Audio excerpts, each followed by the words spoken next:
Good afternoon. Hopefully you're in the correct room. This is the 145 workshop, How to Create Stories to Move Lawmakers' Hearts, Minds, and Votes. My name is Megan Gilmore. I'm NACo staff here to introduce our speaker for the next session. Brad Fitch is the president and CEO of the Congressional Management Foundation. Mr. Fitch has spent 25 years in Washington as a journalist, congressional aide, consultant, college instructor, internet entrepreneur, and researcher, writer. Mr. Fitch began his career as a radio and television reporter in the 1980s. He began working on Capitol Hill in 1988, where he served for 13 years. He has worked in a variety of positions for 4 members of Congress, including press secretary, campaign manager, legislative director, and chief of staff. He is an author of Citizens Handbook to Influencing Elected Officials and Media Relations Handbook for Agencies, Associations, Nonprofits, and Congress, among many other publications. NACo is a partner of the Congressional Management Foundation, and we can't thank Brad enough for joining us today, his ongoing assistance, and I think from all what I hear, the next 90 minutes or so, 75 minutes should be an enjoyable time. All of you should have a worksheet that he will be working off of, and I'm going to stop so he can get going, and please join me in welcoming Brad.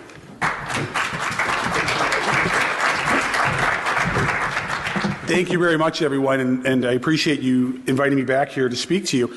My name is, she said, is Brad Fitch. I run an unusual nonprofit called the Congressional Management Foundation. Our mission is to build trust and effectiveness in Congress. Clearly, we're not very good at what we do, but we're a scrappy bunch.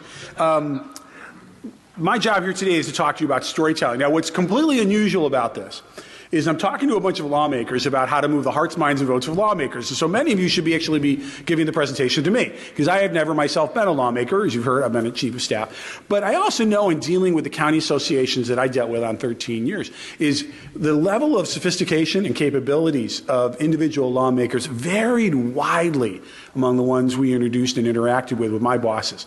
They always had special access. You may not know that. Some of you do. But you all have special access to members of Congress because you're elected officials just like them. You're their eyes and ears and radar for what might be going on in the district. I literally could be with my boss, and a NACo member would come in, and the tie got loosened, and the feet got put up, and it was just a different situation than you're dealing with the American Medical Association nurses. So it's different. But that doesn't mean that enhancing your skill set, improving your capabilities as a storyteller is not going to make you more effective.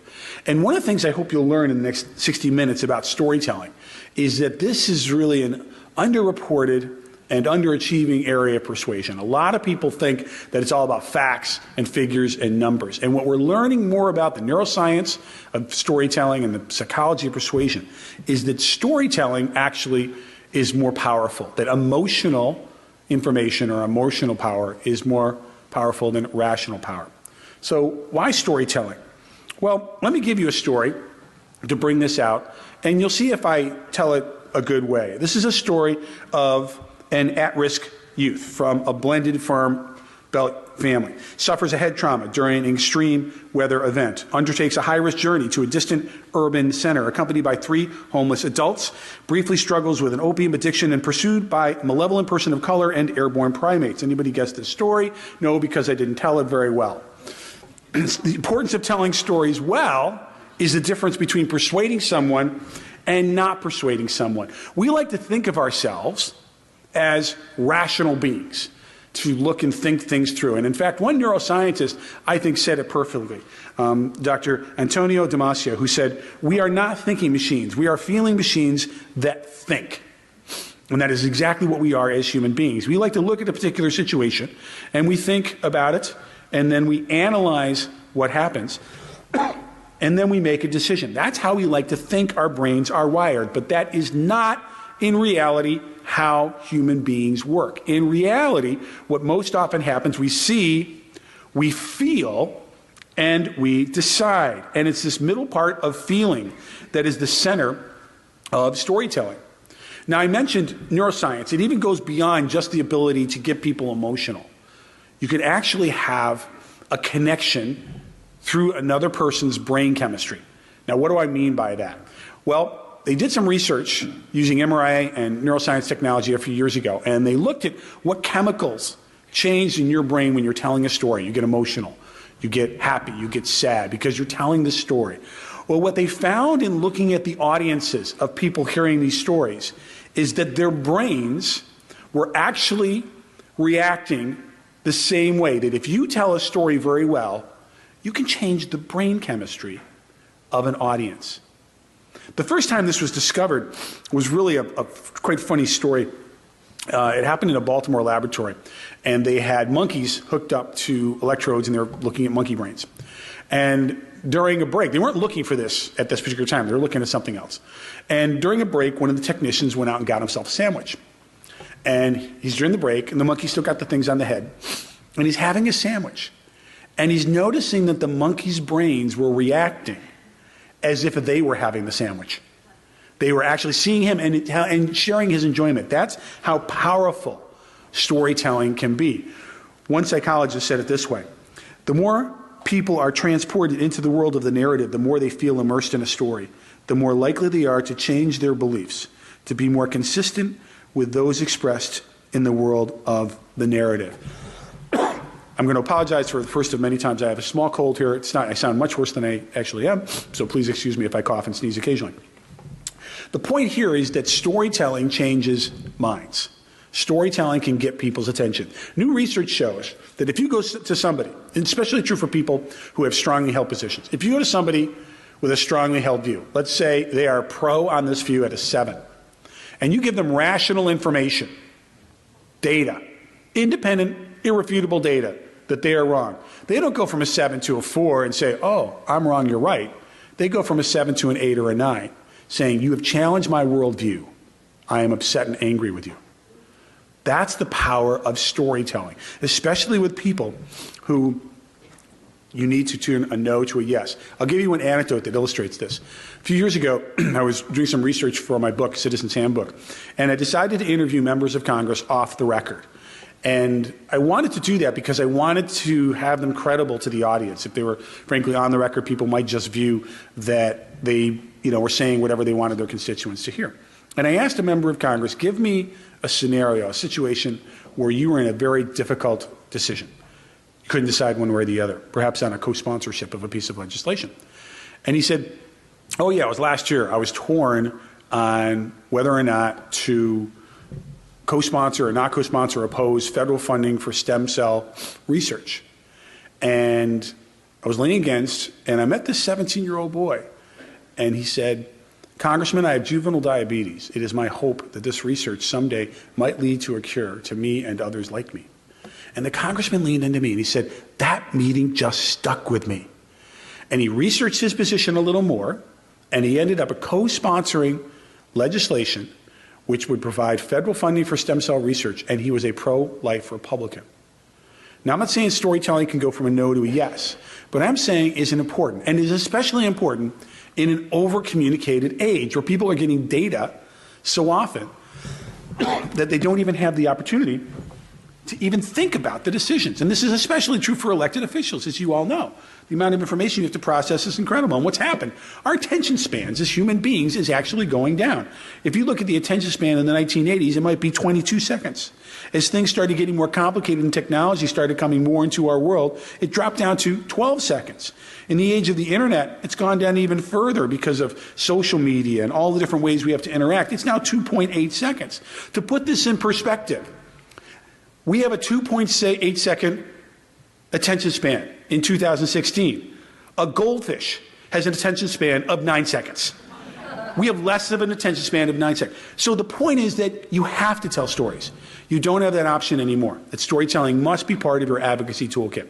What we're going to do today, I'm going to walk you through best practices, a literally step-by-step formula, paint-by-the-numbers formula that the Congressional Management Foundation has worked at and tested in best practices in advocacy storytelling. I then am going to give you an example. I'm going to play for you a recording of one of our students who went through this particular exercise. and frankly knocked it out of the ballpark. Did just a great job. I want to show you what a great story sounds like. And then, because it is the session right after lunch and I don't want you to fall asleep, we will have you do an exercise. I've been giving you a handout. You're going to work in pairs, and you're going to work a little bit on your story. What's your story you're going to bring to Capitol Hill? Who are you going to talk about? Who is the story you're going to bring? And we'll talk a little bit about that as we go through best practices in advocacy storytelling. Now, the other fun thing about this, to illustrate the 7 elements of great advocacy storytelling, I'm going to show you clips from movies that'll give you an example of what great storytelling is and that particular element as it's used from Hollywood, and show you how they do certain aspects of great advocacy storytelling. Along the way, it's a small enough session. If you do want to ask questions, we definitely will have an interactive session, and I'll be walking through in about 20, 30 minutes to help you with your exercises. So you will have time to interact with me before we wrap up at 3 o'clock or even a little earlier. Okay, first element, number 1, you have this handout. You can see what it is. It's the want. The storyteller first, at the beginning, begins with the end in mind, meaning the storyteller knows the way the script is going to end. You know in the end what your audience is going to see. Steven Spielberg had a great quote about Alfred Hitchcock. Spielberg said, Alfred Hitchcock could play an audience like a piano. He knew exactly how he wanted the audience to feel at any given moment and always knew where they were going to end up. One movie that kind of illustrated this was Kill Bill, where this is the beginning of the film, not the end of the film, this is the beginning of the film, which of course is, the entire film is a flashback.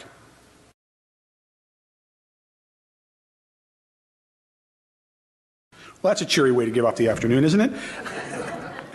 But you begin with the end in mind. I mean, now it's like, okay, now I know where we're going. I know at the end this is all about Kill Bill. It's just a good example. Most times the storyteller will not let you know that Jaws is going to get killed in the end. That would be a pretty boring way to start that movie.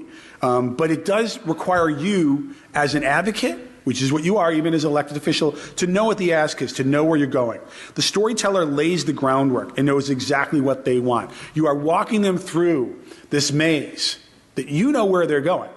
You know exactly where the audience is going. In this particular case, a staff member or an elected official.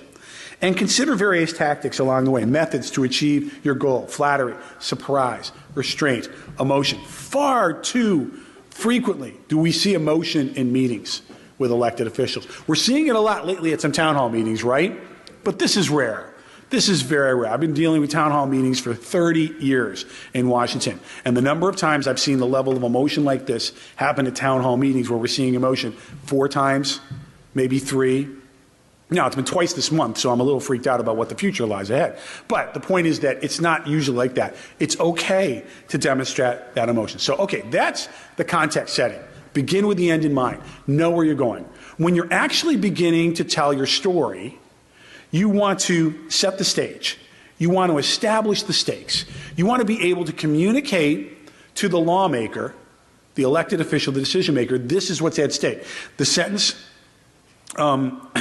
we start with setting the stage is the best and worst thing that happened was. It's like you're giving people some context of what they're doing. One of the movies that did this, that talked about the context of what the whole movie was about, was Lincoln. And this was this great movie that came out a few years ago. And this one scene set the stage on what was at stake with this constitutional amendment that Abraham Lincoln was trying to get passed.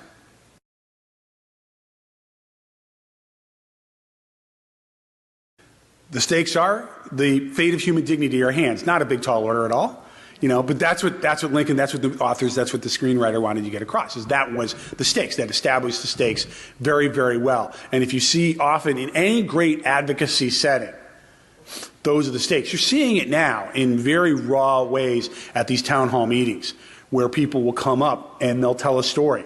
The stakes are: my husband is sick, and he might lose his health insurance. You're going to see it at the State of the Union tomorrow night. One of the strategies the Democrats are using is bringing stories in the form of people to sit with them. Donald Trump did this very well. What was at stake during his campaign? He was an excellent storyteller in showing what the stakes were in this election. So in putting this in context and giving you a little more detail, your first sentence or two should be a hook to make them know they want to know more. That the stakes are, Congressman, if we don't do X, Y will happen. Give them a very clear idea. as you know, and elected officials in meetings with constituents, you're listening for this, aren't you? You're listening for what are the impact. That's the laying of the stakes. Establish the context of the life you'll be describing. If you're telling one person's story, that's okay. They can be emblematic or symbolic of other people. That's the whole point of storytelling. Is it's not one person's story. It's one person's story representing hundreds, thousands, if not millions of people. And what's at stake for you, either the client or the individual, the constituent, the family, or even yourself? But this is probably one of the most important parts of storytelling. Now, as I go through the next 7 elements, I want to be clear with something, that these are not meant to be told in this particular order. These are the building blocks. Now, obviously, the want in mind comes at the beginning as you plan your strategy. Laying the stakes usually does come earlier on, although that particular scene in Lincoln actually came a little farther on in the movie. But the point is that you want to make sure in an advocacy storytelling setting that the legislator, that the listener knows what is at stake. Why are they listening? Who could be affected by that? That is a crucial element to storytelling. Now, if I have to say in doing this exercise, as many as we've done, the one area that we probably see missing in the first draft of a lot of stories is the details and senses. People don't paint the picture. There's a reticence to come out and explain what this means to them in very, very stark ways. I don't know why it is. Sometimes it's people, if they're patient advocate or whatnot, they don't want to paint the picture.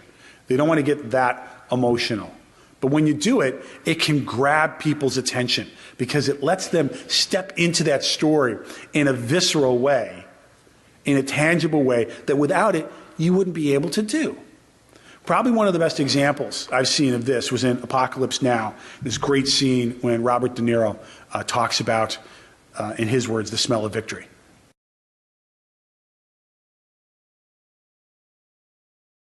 So obviously the incongruity of him describing this horrible scene while at the same time clearly showing excitement, but the point was that he was describing senses, what you could see, smell, touch, hear. That's what you're looking for to describe this.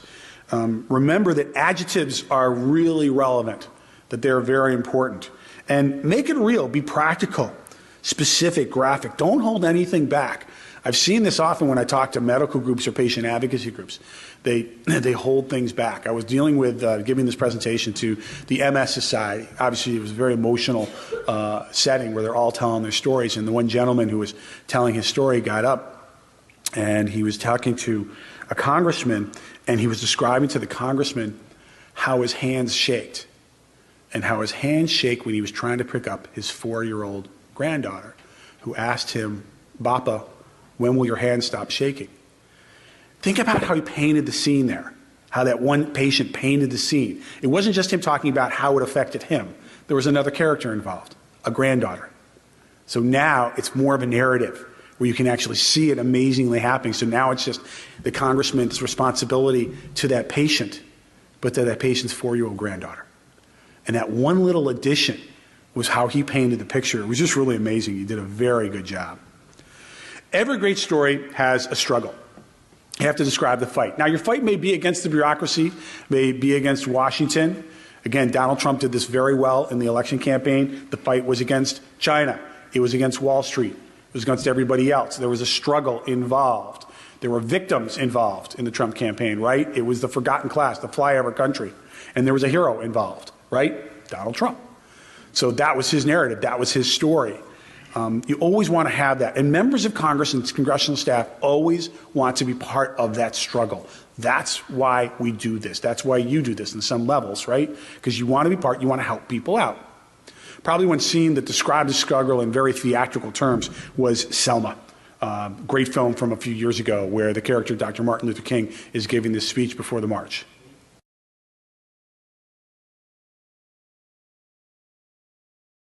Now, as you can see here, obviously that's a very dramatic, and not all struggles are like that.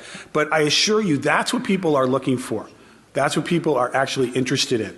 They are trying to identify what that conflict is. The staff member, the member of Congress is trying to be involved there. Struggles can be mental, philosophical, emotional, even physical. They can be internal. They don't have to be external. They can be a struggle with oneself. And don't be afraid to play the underdog.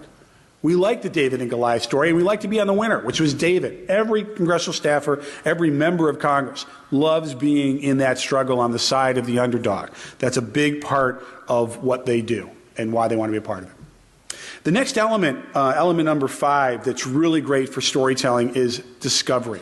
You always want to have some kind of surprise for the legislator. And this is where you get their attention and re-engage them in the story in a way that they didn't expect. Keep in mind, total number of meetings a member of Congress has on a daily basis is 13 meetings a day. Total number of meetings staff I have on top of that is another 12 meetings a day. That's 25 interactions a day. When you bring in a surprising component, it gets their attention, much like the way we saw it happen in The Empire Strikes Back.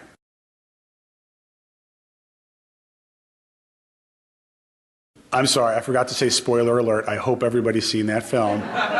If you hadn't, just forget about that part. But notice, obviously, it grabbed us in ways and is a classic moment in storytelling and in movies.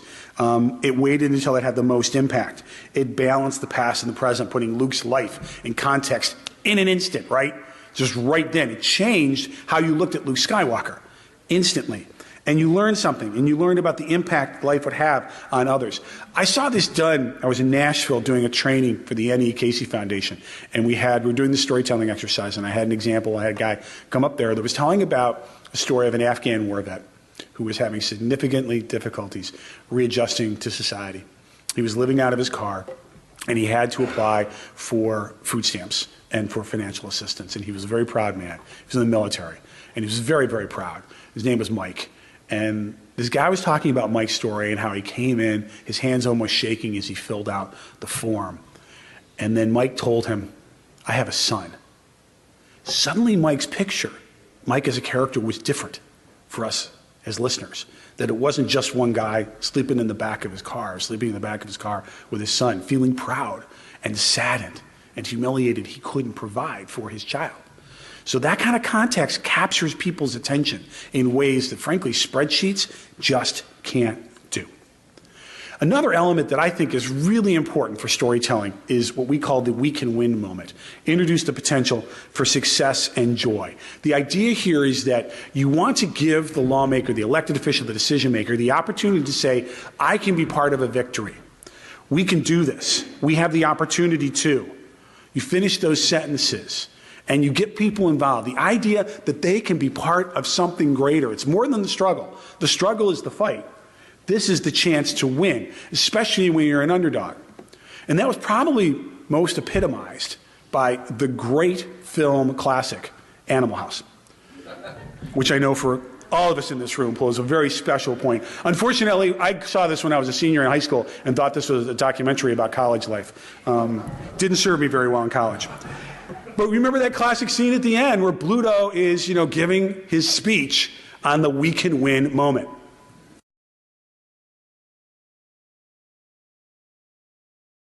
By the way, to demonstrate the fictional political skills of this individual right here, keep in mind that he went on to be a United States Senator, according to the way the movie was told, which used to be very fictional until this election season. Anyway,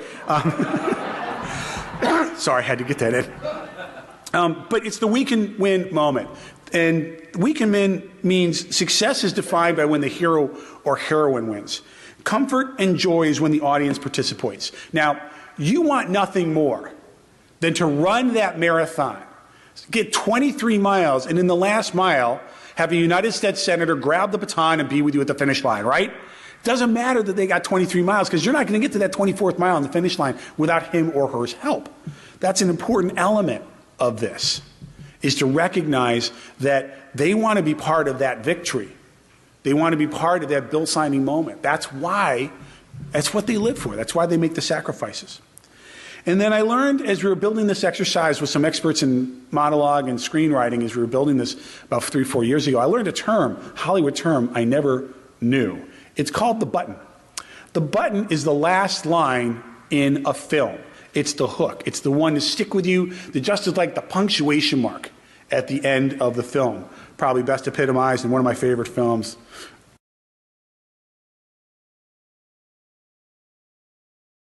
I had to let music go for effect. I just thought I'd keep it going here. Keep in mind your ending sentence. Use restraint. Know when you're going to do it. Know how you're going to use that line that's going to make them think about it. It's a gutsy thing to do as the last line before you walk out. But again, it can make a huge difference. Now, what I'm going to do now is I'm going to reverse engineer a story. I'm going to take a really terrific story that we recorded from one of our students who participated in an advanced advocacy training. Now, I'm going to warn you right now, this person had a lot of coaching on how to do advocacy storytelling, but it was still just one John Q. citizen. This woman happened to run a food bank in Helen, Montana. So she's not a professional advocate, she's not a politician, she's not a lobbyist. She just ran a food bank and ran through one of our training programs and learned how to do advocacy storytelling. What I want you to listen for in Barb's story is when she starts talking about public policy and the impact of public policy on the heroine she describes. Barb.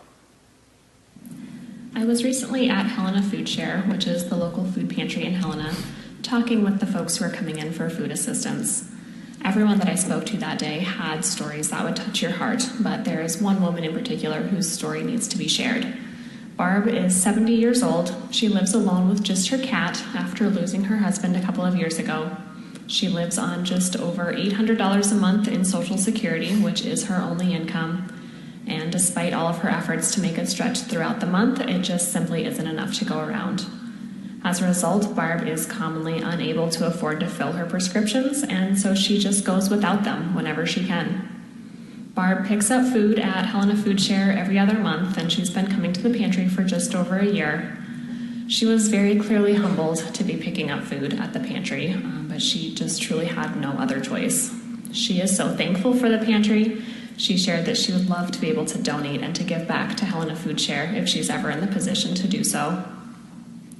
As she was talking to me, she watched a young mother with her children going into the pantry, and Barb turned to me and quietly said that she feels so guilty whenever she sees mothers and children going to the pantry, and she hopes that she is not taking food away from them by visiting the pantry herself.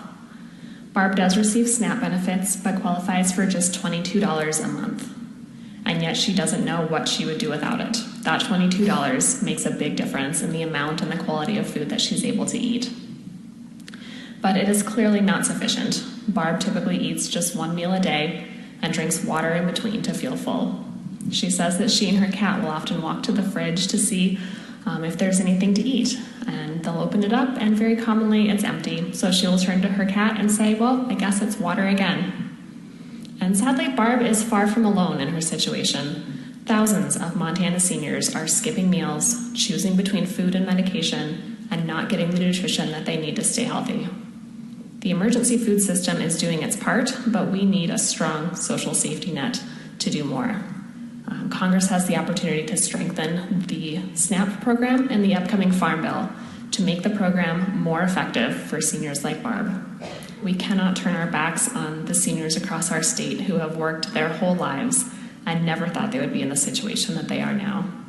We need a strong social safety net to ensure that no senior in Montana is relying on water to feel full. Now, that story lasted 2 minutes and 18 seconds. Just 2 minutes and 18 seconds. It shows you the power of thoughtful storytelling. Also shows you the power of audio and radio. I started in radio as my career. I believe that radio is the most visual medium because I forced you to paint that picture in your head. You didn't watch TV. It was far less passive by hearing a story. That's why I think it's a much more powerful way to communicate. But just remember that she used every one of these elements that was in that story. And she only talked about public policy impact at the end because at the beginning, she set the stage, right? She talked about how old she was, that she was living with her cat, and that she had nowhere else to go. She painted the picture. She had details. We know how much her income was. We knew that she was couldn't afford prescriptions. We had that great scene where she was talking about the young mother, which really tugged at your heart in an amazing way. You know, right, that this woman who's eating one meal a day is feeling bad about going to a food pantry. Clearly, there was a struggle here, you know, where she's dealing with a very small amount of income, and she just drinks one meal a day. The struggle is literally survival in this particular case. She goes to her discovery, not a big discovery, but discovery is she can't see anything in her refrigerator. And then there was a good, wonderful section in the We Can Win part that she talked about how they could use the social safety net to do better things. The Congress has the opportunity to help by strengthening SNAP and the Farm Bill. I love starting phrases with legislator with, you have the opportunity. I love that because it really puts them in the opportunity or position of having to say, I don't want to do that. And finally, she had a great button. She had an amazing hook right at the end. We need a strong social safety net to ensure that no senior in Montana is relying on water to feel full. So obviously that's an amazing story, but that was John Q. Citizen. She walked into this training program with zero experience in doing advocacy storytelling. You have a lot of experience in the world of advocacy storytelling in that you hear stories every day. You can think about those that motivated you, that got your attention. So with that in mind, we're going to jump into the exercise. Before we do that, I will ask if anybody has any questions before we go into today's exercise about the 7 elements of advocacy storytelling. Even tell us something that you liked or didn't like or something you can relate to as someone who's been on the receiving side of advocacy storytelling. Yeah, sir. Oh, we have a microphone coming up. I'm not in hold anymore, right? Where in Minnesota? Lake County, Minnesota. Oh, okay, Kenny. So my question is, we talked earlier about our attention span. How does it, as you're telling the story of 2 minutes and 18 seconds, how does that make the attention span of the Legislator or staff member? Yeah, I mean, I told you the story of the 17-year-old with juvenile diabetes. That was about 30 seconds, maybe less. You know, I don't think it has to be 2 minutes long. I mean, I use it because it's a dramatic rendition, and for a 75-minute presentation, it's only 2 minutes. But yeah, I don't think that you need 2 minutes or 10 minutes or even 5 minutes at times. I really do think that you can tell one story and like just compress it and just say, you know, I was asked once, what's the best story that I have? Which story should we use when we go in to meet with the member of Congress? And my reply was, the best one. You'll know it. When your group talks about it and you talk amongst yourself, and it'll come out to you like instantly where someone will tell a story and they'll say, oh, Bill's got to do his. It's great. And by the way, staffers love that. If you go into, and members too, if you go into a room, you got 5 people. The natural inclination and the normal meeting is you hear from every person, right? It's like an elementary school field day. Everybody gets a ribbon and gets to speak on stage. That's not what you want. You want to be the memorable meeting, not the one that kept them from lunch, you know? I mean, that's what you want to think about. So think about who's got that great story and have them tell their story. Yes, sir.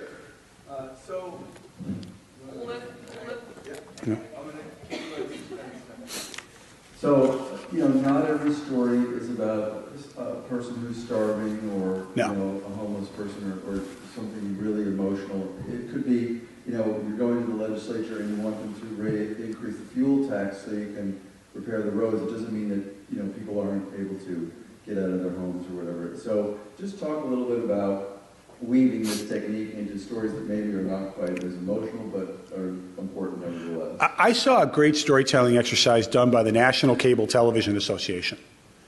I have never heard anybody say, I love Comcast. I mean, here is one of the most reviled industries in our country today, cable. I mean, literally, I'm sorry, everybody hates their cable company, right? Sorry, I hope there's no one who works for a cable company here, and I love my Verizon, so don't turn it off. But the point is that I heard them tell a great story. It's how they twist it around. I had a great example. You got to look at the impact and think about it more creatively. We were working with the National Apartments Association on storytelling, and they were apartment managers. And I was a little worried, right? Sorry, they're not food bank people, they're not warm and fuzzy, it's really going to be hard. And they said, well, we want to tell a story about why it's important for us to evict people from their homes faster. And I'm like, that's not a happy story. That's why do you want to evict people from their homes? And it turns out that if you drill down to certain examples where there, in one particular case, this woman told the story of going to one of her properties on a rainy Friday night, police tape all over, the grandson of one of the tenants was using this particular unit for a meth lab. They couldn't evict the grandma because her name's on the lease, not the grandson. And the police couldn't keep up the tape long enough, and they were worried he was going to come back and blow up the building and kill dozens of people. So I think if you look enough at for example, you picked the example of roads and bridges, and unfortunately in Minnesota you have a couple of, stark examples, remember, from a few years ago. I mean, there's enough examples I think, of even those creative ones that you can look creatively. We had one of the toughest ones are financial products. When people doing financial products and talk about the impact of tax cuts, or have any of you dealt with the fiduciary rule this year in the labor, in the industry, insurance industry? I mean, that is just so complex. And yet, in some studies, 20% of all life insurance agents would lose their job. Whoa, wait a minute, what, 20%?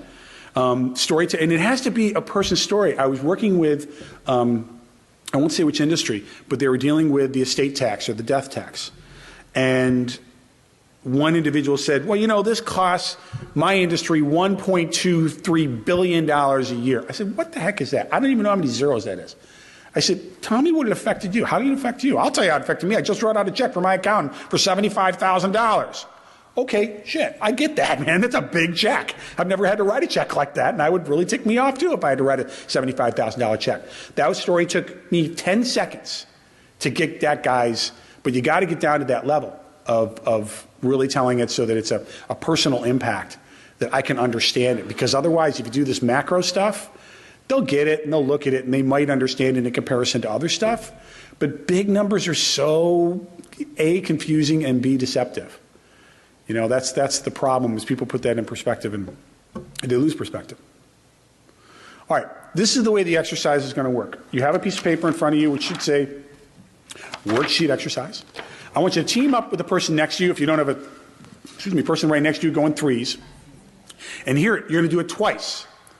One person, the person who goes first, has the unenviable job of going first. The second person will have listened to them and will be able to improve their act, right? So the first person, go through and tell the story to the second person. Second person, you're taking notes. You're trying to capture and fill in the blank where they did the 7 elements. Person 1, telling the first story. It's okay to stop and say, wait a minute, let me collect my thoughts, let me go do this, and try it like that, okay? So feel free to go ahead and stop and start because you're going first. Then reverse the exercise. Then go ahead and have a second person go. And again, person 1, then take notes and see, okay, I heard you set the stage, Bill. I heard you paint a picture. Or you didn't use any adjectives, I didn't capture it. In essence, you're coaching each other on advocacy storytelling. As you're doing it, I'm going to be walking around the room a little bit and seeing if we can see who's doing well and who's not doing well. And I'm going to be asking for volunteers that will come out and report out your stories. Okay? So take about 5 to 10 minutes for person 1 and 5 to 10 minutes for person 2 to go ahead and give this a try. Knock yourself out. They're asking for more handouts, Megan. Okay, let's reconvene here and bring everything back to the center. For some reason, the House of Representatives, they've always said, please cease audible conversation. To this day, I've never understood what inaudible conversation is, but they always say, please cease audible conversation. You can have inaudible conversation over there. No one will hear you, but all right. So the purpose of this last part of the exercise is to have some of you tell your stories. Now, it doesn't have to be perfect. I know you've had all of 10 minutes to work on this, and you'll have some more time tonight to work on this. And it doesn't have to be every element of advocacy storytelling. But we want some of you to talk about a little bit about the story you're going to be telling with elected officials and give yourself a little practice. I was telling Megan with NACo, we're the largest trainers of these types of programs in Washington, D.C. And the percentage of associations that allow people to do this kind of work, to actually practice, is maybe 2 or 3%. But here's the thing about learning as human beings. As human beings, we retain about 5% from lectures, meaning we retain 5%, which means you're forgetting 95% of what I'm saying here today, which is really a little insulting, but it's not your fault. But if you demonstrate, if you practice, you're going to retain 75% of the content. Think about this important issue you're going to be talking about with legislators and staff tomorrow, Wednesday. Isn't it important that you practice it and demonstrate it, and you'll be much more likely? Now, I already told my colleague, your colleague from Idaho, we're going to be picking on him, so we'll bring the microphone up to him. We would like to do with the microphone because we are recording this. So first, remind people your name and where you're from, and please stand up. You want me to stand up? You want me to come up? Nope, just right there is perfect. Okay. Well, I don't feel good about having my back to people. Yep. Now, see, he's already good at storytelling. He's looking at positioning. He's thinking about the audience and what they're seeing. Perfect. Okay, so my name is Larry Schoen. I'm a fourth-term county commissioner from Blaine County. I don't know, Blaine County is the Sun Valley area, some of you may have heard that. And we're going to be host to WIR in 2018, by the way, so come on now. Okay, so you want me to just go ahead? Yeah. All right. So Pretend like you're in the member's office and what you would say and how you would begin. Well, let me just, so Yeah. this issue, I figured I'd just take up my own challenge and try to do something that's a little dry. I don't have necessarily a food bank case in this, although we have a food bank. So I picked the road funding, which was a fight we had last year in Idaho, to raise the fuel tax. So I figured I'm going to try something hard and try to make something dry like that into a story. So the first question was, what is the want? When I'm done, I want this legislator to feel. And this is not, so I want my legislator to feel, I want him to, I want them to feel a shared stake in the sense of safety and well-being for people living in and visiting my community because of the poor condition of our roads and bridges.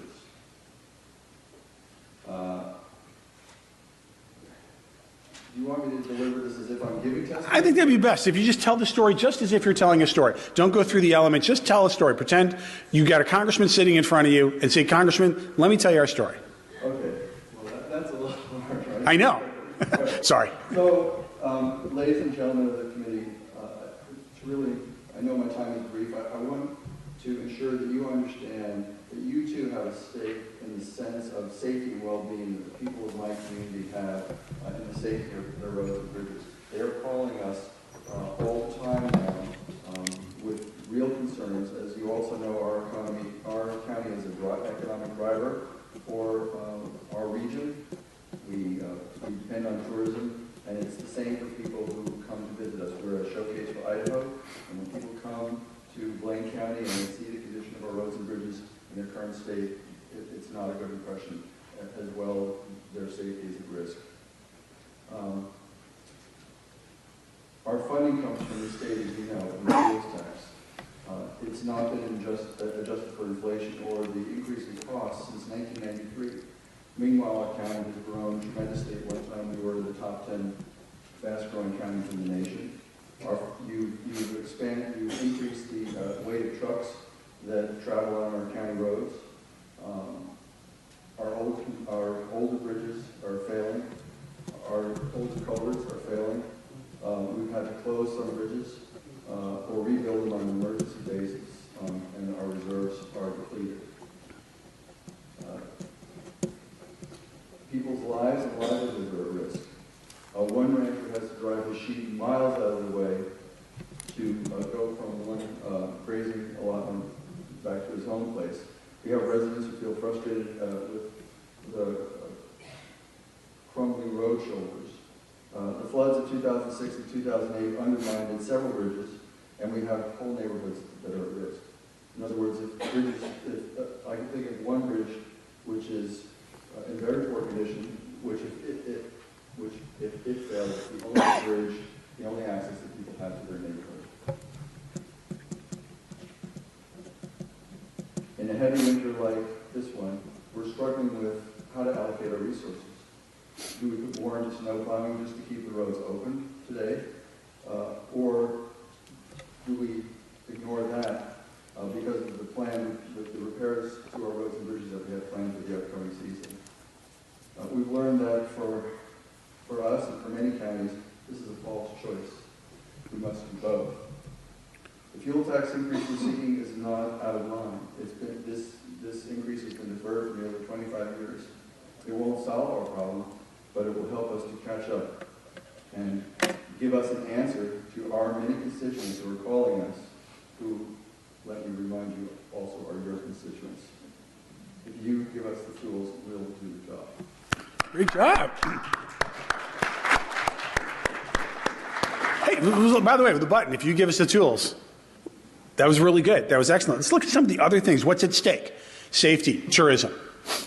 Clearly I understand what's at stake. There was a wonderful amount of painting the picture. The rancher that's got to drive miles away That's a really, really good, the inconvenience of a constituent, that would be a great story. I remember during the healthcare debate, I worked with one healthcare group that the way they won an amendment was they told a congressman, if you vote for this amendment, your constituents will have to drive farther and pay more money to get the same service. Done. I mean, he just saw a bunch of really cranky constituents who were like blaming him for that amendment. I really don't know what an emergency rebuild of a bridge is, but I don't want to drive on one. That sounded very scary. So I think that you did a great job of painting the picture. So good job. Thank you. Who else wants to volunteer? Here we go. Who's a great story? Here we go. Thanks. Microphone coming up here. Give it 1 second. Please state your name and where you're from. Hello, I'm Austin Osborne from Story County, Nevada. I'm Anna Johnson from Charleston, South Carolina. So Anna and I talked about a story that actually did kind of hit the heart to me, and I think it certainly does to her. So we got a situation in our case where we're requesting a variance from the commissioners here.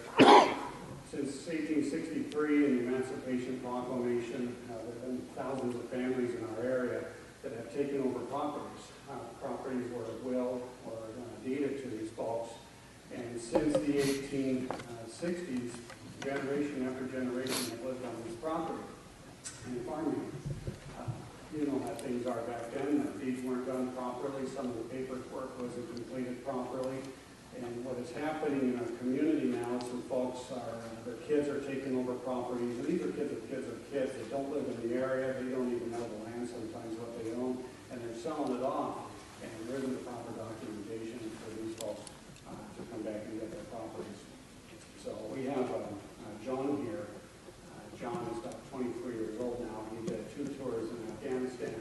He has lived and born and raised on this property just like his parents and their parents and their parents. And over the years they've been subdividing this land, for their family, not for sale, not for subdivisions, but just for their family to keep farming and, be able to build a house. So he comes home after Afghanistan. He and his folks built a little place in the back of the property about 100 feet from their house, another little house about 1,000 square feet. He's living there, just getting himself back on board, and the county administrator shows up and evicts him. So this is against the zoning ordinance. You can't have 2 properties on the parcel. And so we did come to this board and the planning commission a little earlier, asked for to divide the land, and the zoning doesn't allow that either. So what we're requesting here is for this board to consider a variance to allow 2 properties or 2 houses to exist on this land, so John and his family can live on the property that he and his family have been on for almost 100 years. Great job. We'll come back and analyze that. Do you have a story too you want to tell? Well, I was just wanting to, Yeah.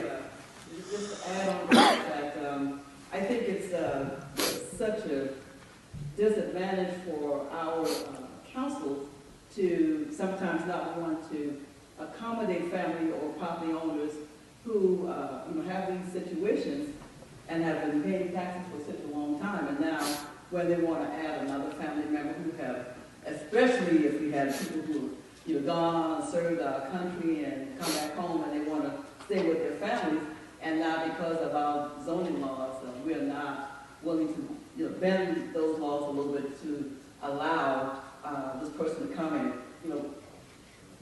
put some kind of a housing unit there. And we're talking so much about allowing affordable housing in our area.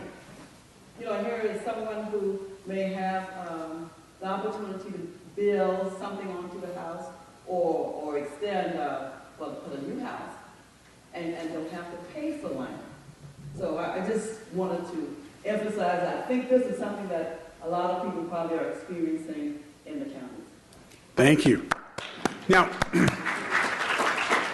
let me point out a couple things that I thought was really great. First of all, we have a name. It's John. And that's essential.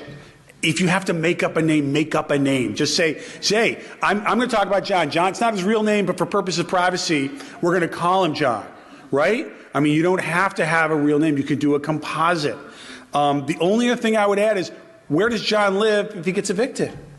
What are the consequences? I mean, there are consequences. One of my favorite communicators is a guy named Frank Luntz. He was associated with the Contract with America. The Democrats call him an evil Yoda, but he's now working for corporate America. And I think he's written some of the best books on communications today. And what he has argued is one of the most important words in the English language is consequences. And when you're trying to communicate and persuade, using consequences is an essential component to persuading people. The consequences are, and again, we're not talking about numbers, we're not talking about spreadsheets, we're talking about an Afghan war vet and where he's going to live if we don't make this change. Because that's what you want bouncing around in a decision maker's head. Not the numbers, not the figures. I remember doing a storytelling exercise for legislative directors, and this was the first year the Republicans had taken over in 2011. And I love Paul Ryan. I think he's going to be a great speaker, and he's wonderful, but he's a wonk. Okay, he's a former Senate legislative director, first one ever to be Speaker of the House of Representatives. And I know he lives in his spreadsheets, and he loves passing out spreadsheets because he's a budget committee chairman, right? And I remember telling the group at the end of a storytelling exercise, how many of you legislative directors sent your bosses home with spreadsheets? And how many of you sent your bosses home with stories? And that is the challenge right now, is people haven't been collecting enough stories, and maybe some of you fall into that category, because stories is what is going to make the difference. Okay, I promised I'd get you out of here early. I don't know if I have one more story. I think that might be the end. Hold on one more second. If I do have the one more story. No, I do not. So just keep this in mind. I'll hang out here if you have any other questions. But I think you already know what I'm going to close with. It's something from Thomas Jefferson, who said, "We in America do not have a government by the majority. We have a government by the majority who participate." You have to stay active. You have to stay persistent. You know that because you guys are on the receiving end of this as much as you are on the giving end of this. Thank you very much, and good luck with your advocacy efforts.